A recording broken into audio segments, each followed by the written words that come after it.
আসসালামু আলাইকুম। আশা করি সবাই ভালো আছেন, সুস্থ আছেন। ফেসবুকে একটি ভাইয়ের পোস্ট দেখলাম যে সাধারণ শ্রেণীর মানুষ সাধারণ রোগের চিকিৎসা করাতে গিয়ে অধিকাংশ ক্ষেত্রে আরও গরিব হয়ে যাচ্ছে, কারণ চিকিৎসা ব্যয় এবং বিভিন্ন টেস্টের খরচ অনেক বেশি, যা তাদের আর্থিক ব্যবস্থাপনায় হুমকির সম্মুখীন হচ্ছে। এই সমস্যাগুলি আসলে কয়েকটি পদক্ষেপ নিলে আমার মনে হয় সমাধান করা সম্ভব।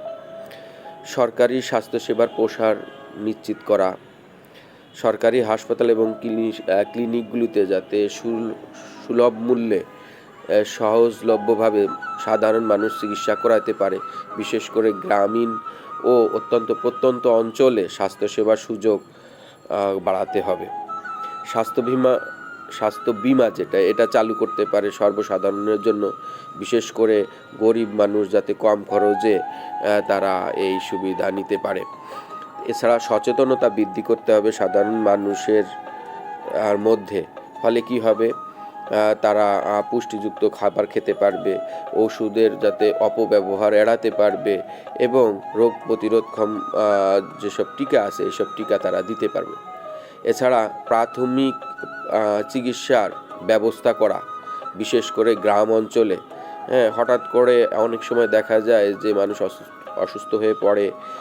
সাধারণ জ্ঞান এবং প্রাথমিক চিকিৎসার জ্ঞান থাকলে অনেক সময় অনেক বড় ধরনের সমস্যা থেকে মেজর সমস্যার চিকিৎসার প্রয়োজন হয়ে পড়ে না, প্রাথমিকভাবেই সমস্যাটার সমাধান করা যায়।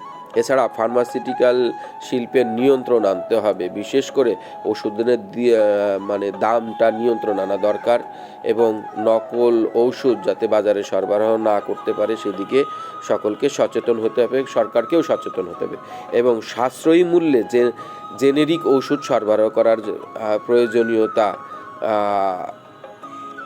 অনুভব করা এবং এটা নিশ্চিত করা।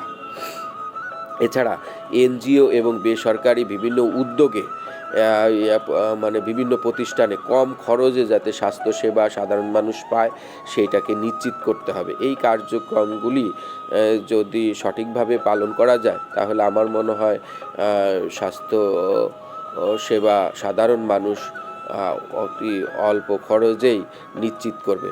এছাড়া স্বাস্থ্য সেবা তহবিল গঠন করা যেতে পারে, যেমন সরকারি, বেসরকারি এবং সমাজের যারা সম্পদশালী ব্যক্তি রয়েছেন তাদের উদ্যোগে স্বাস্থ্য সেবা তহবিল গঠন করা, যেখান থেকে সাবসিডি দিয়ে সাধারণ মানুষের চিকিৎসার ব্যবস্থা করা যেতে পারে। ধন্যবাদ সকলকে।